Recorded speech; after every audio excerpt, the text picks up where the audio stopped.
Bismillahirrahmanirrahim. Assalamualaikum warahmatullahi wabarakatuh. Perkenalkan, nama saya Nurjannah Nasution. Saya dari program studi ilmu hadits Fakultas Usuluddin dan Studi Islam semester 7. Di video ini saya buat untuk memenuhi tugas UAS pada mata kuliah Tibbun Nabawi dengan dosen pengampu Al-Ustadz Dr. Munandar MTHI. Di video kali ini saya akan membahas mengenai 7 bahan pengobatan herbal yang berlandaskan pada hadis-hadis Nabi Muhammad SAW. Di video ini saya akan membahas mengenai takarannya dan bagaimana khasiatnya juga. Baiklah, sekilas saya akan menjelaskan apa itu pengobatan herbal. Pengobatan herbal ialah pengobatan yang menggunakan bahan yang alami dari tumbuh-tumbuhan, hewan, akar, buah yang memiliki tujuan untuk penyembuhan, pencegahan, dan untuk meningkatkan kesehatan tubuh kita. Baiklah, di sini saya akan membahas mengenai madu. Nah, madu ini ialah obat yang satu-satunya prosesnya itu dibahas dalam Al-Quran, yakni dalam Quran surah An-Nahl ayat 69. Di situ dijelaskan bahwasanya Allah Subhanahu wa taala menerangkan dalam perut lebah itu terdapat obat ataupun syifa bagi manusia. Nah, sedangkan di dalam hadis juga Rasulullah Shallallahu Alaihi Wasallam telah bersabda bahwasanya ada 3 jenis obat pengobatan. Yang pertama itu dengan madu, yang kedua dengan bekam, dengan yang ketiga itu kai. Tapi kai ini dilarang oleh Rasulullah SAW. Nah, apa fungsi dari madu ini? Nah, madu ini berfungsi sebagai antibiotik bagi tubuh kita, sebagai alat pembersih bagi tubuh ataupun disebut detox lambung. Kemudian berfungsi untuk mempercepat penyembuhan luka. Kemudian cara mengkonsumsi madu ialah 1-2 sendok makan madu murni dengan dilarutkan di dalam air hangat. Kalau di dalam air yang mendidih tidak boleh, karena dia bisa mengurangi khasiat ataupun menghilangkan enzim dari madu tersebut. Nah, ada beberapa produk turunan dari madu ini seperti ada propolis, ada royal jelly, madu TJ kayak madu TJ, madu rasa. Nah, di sini saya adanya madu TJ. Diharuskannya itu madu asli. Baiklah, masuk kepada materi yang kedua, yakni jintan. Jintan ini ada 2, yakni jintan hitam dan jintan putih. Jintan ini juga disebut dengan habbatus sauda ataupun nigella sativa bahasa ilmiahnya. Dalam hadis disebutkan bahwasanya fil habbatis saudati syifa'un min kulli da'in illa sam. Di dalam habbatus sauda itu terdapat obat dari berbagai penyakit kecuali kematian. Hadis ini diriwayatkan oleh Imam Al-Bukhari. Nah, habbatus sauda ini ialah salah satu obat herbal yang memiliki fungsi sebagai meningkatkan sistem imun bagi tubuh, dan habbatus sauda ini sangat bagus bagi penderita asma juga.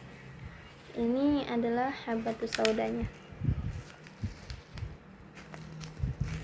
Habbatus sauda kan terbagi 2, ada yang warna putih sama warna hitam. Biasanya warna putih itu digunakan untuk masak, dan yang digunakan untuk pengobatan itu ialah habbatus sauda yang warna hitam. Takaran ataupun cara mengkonsumsi habbatus sauda ini cukup kalau kita punya bijinya saja yang seperti ini, cukup 7 biji saja dikunyah langsung. Apabila yang kita punya adalah yang oil ataupun minyaknya, cukup 3-5 tetes saja diteteskan ke dalam minuman. Selanjutnya masuk kepada materi yang ketiga, yakni jahe. Jahe ini dalam bahasa Arab disebut dengan zanjabila, atau bahasa ilmiahnya itu disebut dengan Zingiber officinale. Dalam Al-Quran, uniknya zanjabila ini disebutkan di dalam Quran surah Al-Insan ayat 17 yang sekira-kira bunyinya itu ayusqawna fiha ka'san kana mizajuha zanjabila. Nah, artinya itu bahwasanya dalam surga mereka akan diberi segelas minuman. Nah, minumannya ini mengandung jahe. Nah, jahe ada terbagi dua, ada jahe putih, ada jahe merah. Nah, di sini saya akan menjelaskan perbedaan kandungan dari kedua jahe tersebut. Jahe merah ini lebih banyak mengandung minyak atsiri sehingga jahe merah ini cocok untuk digunakan bagi penderita rematik ataupun nyeri sendi. Sedangkan jahe putih ini lebih efektif untuk digunakan bagi penderita masuk angin, mual, kembung. Akan tetapi keduanya ini sama-sama memiliki khasiat yang bagus bagi tubuh dan melancarkan aliran darah. Takaran pengonsumsian jahe ini ialah cukup satu ruas jari saja, kemudian digeprek dan direbus menggunakan 200 ml air, kemudian diminum selagi masih hangat. Ada beberapa produk turunan dari jahe ini seperti susu jahe sudah muncul, ada wedang jahe, dan lain sebagainya. Materi yang keempat ialah kurma. Bahasa Arab dari kurma ialah at-tamr, sedangkan bahasa ilmiahnya ialah Phoenix dactylifera. Nah, dalam hadis Rasulullah Shallallahu Alaihi Wasallam bersabda bahwasanya barang siapa yang mengonsumsi 7 butir kurma di pagi hari, maka pada hari tersebut dia tidak akan terkena racun maupun kurma memiliki banyak manfaat bagi tubuh karena kurma itu kaya akan serat, kalium, magnesium.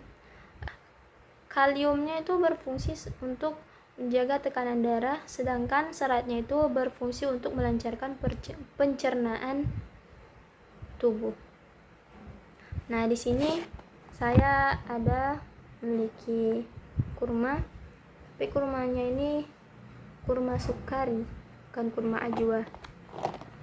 Nah, baiklah, takaran ataupun berapa butir kurma yang dikonsumsi setiap harinya mengikuti sunnah ataupun hadis yang sebelumnya saya sebutkan, maka sunnahnya itu 7 butir kurma dimakan pada pagi hari. Ada baiknya menggunakan kurma ajwa, akan tetapi kalau tidak ada kurma yang lain pun tidak masalah. Ada beberapa produk turunannya seperti sari kurma, cuka kurma, dan lain sebagainya. Nah, selanjutnya masuk kepada materi yang kelima, yakni minyak zaitun. Minyak zaitun ini disebut juga dengan olea europaea. Dalam hadis dijelaskan bahwasanya Rasulullah Shallallahu Alaihi Wasallam menjelaskan bahwasanya jadikanlah minyak zaitun ini itu sebagai lauk paukmu, karena bahwasanya minyak zaitun itu berasal dari pohon yang diberkahi. manfaat dari minyak zaitun ini banyak banget. Salah satunya ialah yang pertama, menurunkan kolesterol yang berlebihan di dalam tubuh kita. Kemudian minyak zaitun ini juga bisa digunakan untuk pemakaian luar, seperti dioleskan kepada kulit. Nah, seperti ini contoh produknya. Ini minyak zaitun. Bisa juga sebagai bahan untuk bekam, karena pas bekam pertama-tama harus diminyaki dulu. Jadi minyak zaitun ini juga bisa digunakan untuk pemakaian luar. Nah, takaran penggunaan minyak zaitun ini ialah 1 sendok setiap hari, 1 sendok makan setiap hari dikonsumsi langsung, ataupun bisa digunakan ataupun bisa dicampur kepada salad buah ataupun makanan kita. Selanjutnya ialah materi yang keenam, yakni kustul hindi. Kustul hindi ini disebut juga sebagai saus Sorealapa. Kustul hindi ini berasal dari batang kayu dari India yang katanya rasanya pahit, tapi manfaatnya sungguh besar, banyak manfaatnya. Salah satunya ialah meringankan radang paru-paru, amandel, terus meringankan masalah tenggorokan ataupun sistem pernapasan. Rasulullah SAW bersabda bahwasanya gunakanlah kayu India sebagai bahan pengobatan, karena bahwasanya dalamnya terdapat 7 macam penyembuh. Nah, salah satunya yang tadi yang saya bilang, bahwasanya manfaat dari kustul hindi ini ialah meredakan radang paru-paru, amandel, dan masalah sistem pernafasan, berfungsi untuk mengencerkan lendir-lendir yang terdapat di dalam ataupun yang mengganggu tenggorokan. Takaran penggunaan kustul hindi ini ialah setengah sendok teh bubuk yang dilarutkan ke dalam air hangat. Kalau bisa campur madu karena rasanya pahit.